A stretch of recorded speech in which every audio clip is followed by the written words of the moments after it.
Hello, everyone. Our God is good and He's always good all the time. Blessed be the name of the Lord. If you have your Bible, kindly open it in the Gospel of Luke, chapter 18, verses 1 to 8. And I'm reading to you the New American Standard Bible Version. Now he was telling them a parable to show that at all times they ought to pray and not to lose heart, saying, in a certain city there was a judge who did not fear God and did not respect man. There was a widow in that city, and she kept coming to him saying, give me legal protection from my opponent. For a while he was unwilling, but afterward he said to himself, even though I do not fear God nor respect man, yet because this widow bothers me, I will give her legal protection. Otherwise, by continually coming, she will wear me out. And the Lord said, hear what the unrighteous judge said. Now, would not God bring about justice for his elect, who cry to him day and night? And will he delay long over them? I tell you that he will bring about justice for them quickly. However, when the Son of Man comes, will he find faith on the earth? May God bless the reading of His Word. Baruch Hashem Adonai.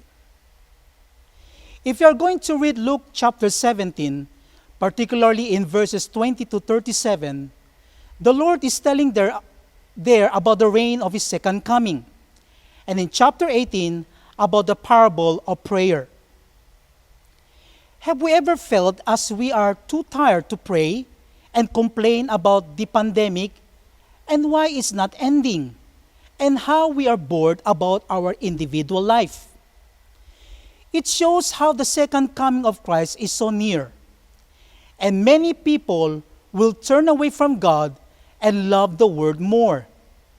And many people will love the things of the Word and turn away from God.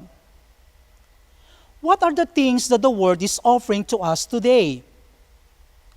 The Word is offering us fame, riches, and teaching us to love ourselves more than extending love to our neighbor. All of those things keep us away from God until that time comes that we realize that we are so far away from God already. People have turned cold in their relationship with the Lord and gone far with their belief in God. That is why, brothers and sisters in the Lord, if you are listening today, Jesus is giving us warning and to fix our love and devotion to God alone. Again, keep the heart fixed on Christ and to not love the world. If you are going to read verse 8, Jesus is giving us warning to strengthen our faith, especially in times when great testing will come. Look at what is happening in our world today. A lot of calamity has happened. Hurricane, different storms and earthquakes, forest fires, the ice in Arctic has been melting because of global warming, and even this new virus that is spreading around the world, the coronavirus. False preachers and teachers, and many evil things has happened to many people today as the day passes by. That is why Jesus said in Matthew chapter 24, verses 11 to 13, many false prophets will arise and will mislead many, because lawlessness is increased. Most people's love will grow cold, but the one who endures to the end, he will save. If we're going to look in Luke chapter 18, verse 8, when the Son of Man comes, will he find faith on the earth? The danger there is when our faith and love in God and love to the people around us will disappear because of the happenings in this world and the challenges in our life.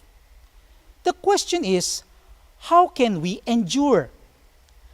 How can we be found with faith and love? How can we avoid being like Lot's wife and like those who are left in judgment?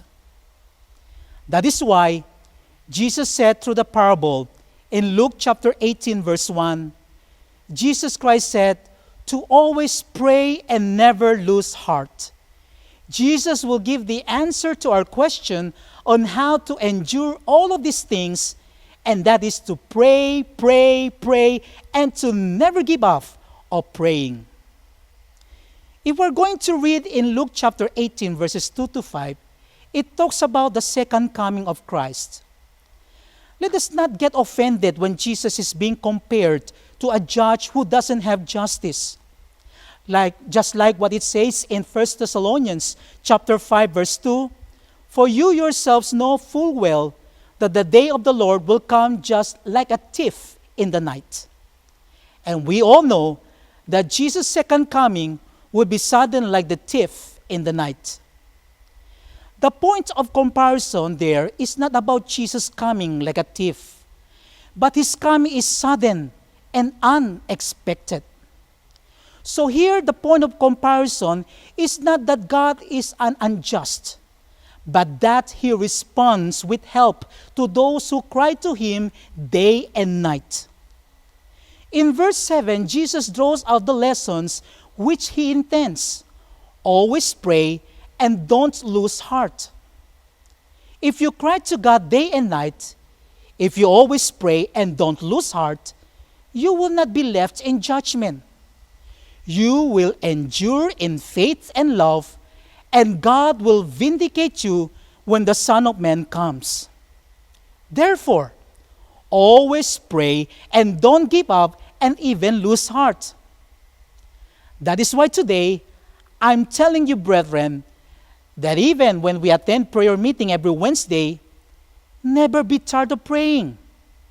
If you're attending prayer and fasting every first Sunday, never get tired of praying. If there are some of us who are sick and ill, never get tired of praying. To those who think that God is taking too long to answer prayers, never get tired of praying. Let us always seek God in prayer and never to lose our confidence in Him. If we would observe the things that are happening around us, we would realize that the second coming of Christ is near. Look at what God is telling us through the parable, to always pray unceasingly. The widow asked for some help from the judge who fundamentally doesn't care about her case. How she was treated was unjust. It is without care and full of harshness, and justice wasn't right. That widow in the parable represents us, poor, desperate, and in need of help. However, the widow knew that the source of her help can only be found through the judge. In our life, the source of our help is Jesus and no one else. But often we go to someone who judges unjustly and advises poorly and who doesn't seem to care about us. We often forget to run to God, who is full of compassion and love, and who cares more about us and who can really help us.